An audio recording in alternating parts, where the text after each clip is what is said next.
opens diagonals for queen and bishop, staking a claim in the center's heart. Opens central diagonals and contests crucial territory, setting the stage for a dynamic pawn struggle. Unbalancing the pawn structure so early exposes your king prematurely to rapid attack. Developing the knight here obstructs the queen's early assault and begins to control central squares. Developing the bishop to this square creates an immediate tactical threat against the uncastled king, forcing black to react defensively. This pawn advance immediately signals a desire to challenge white's aggressive queen, aiming to gain space and potentially disrupt white's early attack. Retreating the queen so soon concedes valuable tempo and surrenders the initiative after such an aggressive opening. Developing the bishop to its natural diagonal now prepares for castling and improves black's piece coordination. Developing the pawn to d3 now aims to solidify the center and prepare for a kingside pawn advance, subtly controlling more squares. Developing the knight to its natural square, this prepares for castling and centralizes a key piece. Developing this knight to a more active square, nc3 aims to contest central control and prepare for potential king's side advances. It subtly reinforces the e4 pawn and opens avenues for castling, a crucial step in securing the king's safety. Observe how this piece's repositioning subtly alters the board's tactical landscape, potentially creating future outposts or supporting pawn pushes. Solidifying the center and preparing for pawn breaks opens up new avenues for black's pieces, aiming to contest the central space white has been nurturing. Boldly staking a claim on the kingside, white initiates a sharp pawn advance aiming to shatter black's central pawn structure and open lines towards the black monarch. This aggressive posture could be a double-edged sword, potentially creating weaknesses in white's own position if not supported by careful piece development and defensive awareness. Bolstering the dark squares and preparing to contest the center, this development ignites a subtle positional tug-of-war as black reinforces its king's Indian defense setup and seeks to create a harmonious pawn structure. Opening up the bishop's diagonal for attacking pressure along the c6-g2 axis, this maneuver subtly reinforces white's queenside expansion plans and forces black to consider the immediate pin. Securing the monarch in its new fortress, castling brings the king to a safer haven behind a wall of pawns, while simultaneously activating the rook for future engagement along the open or semi-open files. Exchanging pieces here, white clears a path for the d-pawn and aims to weaken black's queenside pawn structure by eliminating a key defender. This also opens the diagonal for the queen, potentially creating new attacking avenues. Accepting the exchange reshapes the pawn structure, creating a doubled pawn but opening the b-file for your rook. This decision grants you a more dynamic position, potentially leading to exciting counterplay as you eye white's king and control the liberated diagonal. It's a trade-off between structural integrity and active piece play, a crucial decision point in this tactical skirmish. Opening the f-file dramatically, white seizes the initiative, challenging black's pawn structure and exposing the king's diagonal. This aggressive pawn thrust forces a critical decision, potentially unraveling black's defenses if not handled precisely. Consider the long-term consequences of ceding central control for tactical fireworks. Unleashing a knight's bold foray, this counterattack targets the queen and eyes the vulnerable white king's flank, injecting immediate dynamism and disrupting white's intended central control by exploiting the recent pawn exchange and the slightly exposed queen. Reclaiming central influence and preparing for queenside development, this knight jump elegantly bolsters the kingside pawn structure and clears the path for the rook to potentially join the fight on the open d-file. Exploiting the temporary outpost, the knight lands on a central square, threatening immediate disruption to white's pawn structure and potentially targeting the king's defenses. Castling into the heart of the board, white embraces a bold, perhaps even reckless, repositioning of their monarch to the relative safety of the kingside. Yet it simultaneously relinquishes the central pawn shield that could have offered a more robust defense against black's increasingly active pieces, particularly the knight now eyeing the h2 square. Initiating a pawn thrust on the kingside aims to immediately challenge white's central presence and open lines, but it crucially weakens black's pawn shield around the castled king, potentially inviting dangerous piece incursions if not meticulously supported. Preparing to shut down that intruding knight, white seeks to solidify its pawn structure and possibly target the now exposed kingside, though this creates a slight weakness on the kingside itself. Asserting control over the open b-file, this rook surge immediately challenges white's pawn structure and hints at future aggressive intentions down the queen side, creating an imbalance that demands white's careful attention and potentially compromises king's safety by drawing material away from the center. Sacrificing the knight unlocks the d-file for your rook and creates an immediate assault on black's weakened kingside pawn structure, exploiting the absence of its dark-squared bishop. Reclaiming the sacrificed pawn, this bishop repositioning directly addresses the king's safety by reinforcing the pawn chain and preparing for potential counterplay along the now open d-file, while simultaneously challenging white's central control and opening new avenues for piece activity. Opening the central d-file now exerts significant pressure on black's king, exploiting the weakened dark squares around it after the pawn push f5 and the exchange on c6. Black opts to reposition the bishop, aiming to connect the rooks and potentially activate the kingside. Unleashing the pinned knight's potential by capturing the pawn opens up the f-file, a critical pathway now threatening the castled king's safety.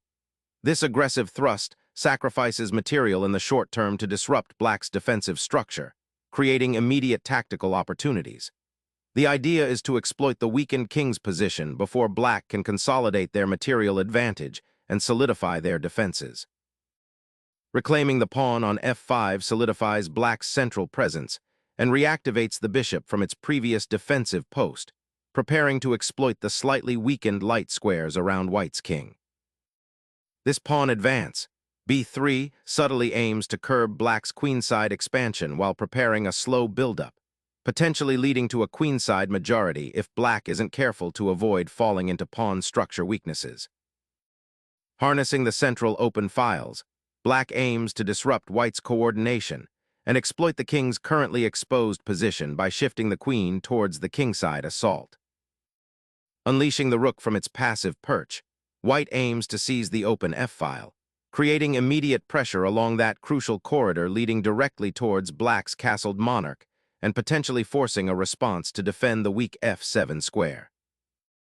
Repositioning the queen from the active e7 square allows black to finally consolidate their somewhat fragmented pawn structure and prepare for a more patient, positional struggle, potentially targeting white's weak f-pawn. Recentralizing the rook after its foray up the f-file aims to prepare for a potential exchange on e5, hoping to simplify into a slightly more favorable endgame given black's doubled pawns on the c-file. Bringing the rook to the open e-file now creates immediate pressure, threatening to infiltrate white's queenside and potentially disrupt the coordination of their pieces, especially if white's king remains somewhat exposed. Shifting the bishop to this square establishes a potent diagonal influence, eyeing the vulnerable black king's shelter and bolstering the pawn chain's defensive integrity while simultaneously preparing to contest the open f-file. Creating a pawn storm on the kingside now risks weakening your own king's defenses, perhaps solidifying the center or developing the remaining pieces to more active squares would have been a safer approach, as white's pieces are poised for a quick attack. Re-establishing the bishop's presence on the queenside after its earlier excursion offers a fresh perspective for white, aiming to exploit the exposed dark squares around black's king and potentially create attacking opportunities along the central files that are now less congested. Unleashing a check, the black queen pierces the white defenses, exploiting the exposed king's precarious position and potentially disrupting any nascent queenside coordination. Forcing the queen trade here decisively resolves the immediate tactical threats and tidies up white's position, even if it sacrifices the initiative. The newly crowned queen, having disrupted the enemy ranks with her bold early foray, now makes a decisive entrance, asserting her dominance and initiating a forced exchange that will fundamentally alter the game's character. This maneuver signals a shift towards the endgame, where the advantage of an active queen against weakened pawn structures becomes paramount.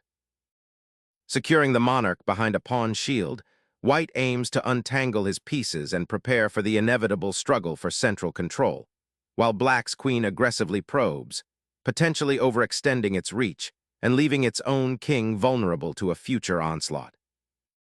A bold recapture, sacrificing material for the clear intention of breaking open the position and complicating matters, potentially exposing the white king. Securing that open file is paramount for white. The rook's relocation offers crucial defensive support and potential for counterplay, while simultaneously preparing to contest the central advance black might attempt. A brilliant forcing maneuver, the bishop's timely check not only disrupts white's pawn structure, but also initiates a potential king hunt, exploiting the weakened diagonal leading to the beleaguered monarch. Reclaiming space on the king side feels like a necessary stabilization after the recent skirmishes, although it does create a slight pawn weakness around your monarch. Seizing the initiative, black recaptures the pawn, aiming to exploit white's exposed king and disorganized pieces. The dark-squared bishop now pierces through the weakened king side. Sacrificing the rook in this exchange decisively opens the f-file, creating immediate pressure on black's somewhat exposed king and liberating white's remaining pieces for more active deployment. The king's new residence on f8, though seemingly secure from immediate threats, offers little comfort as the open files begin to hem it in, a precarious outpost now exposed to the encroaching rooks and bishop. Reinforcing that newly opened diagonal for the rook is a prudent step, aiming to solidify defensive structures amidst the burgeoning material imbalance and the exposed royal lineage.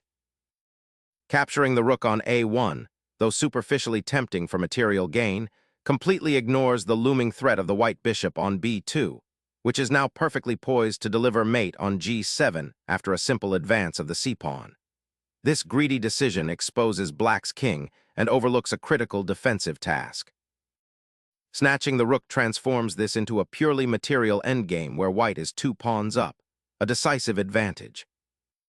Shifting the monarch towards the center in this rook and pawn endgame is a sensible pursuit, aiming to activate a king that has been passive on the edge. Your king's current square offers a precarious perch, forcing a strategic retreat to a more secure, central vantage point to prepare for the inevitable pawn advancements and potential pawn storms that lie ahead, effectively prioritizing king safety over immediate peace activity. This pawn push signals an ambition to unravel white's queenside pawns, potentially opening lines for your remaining pieces.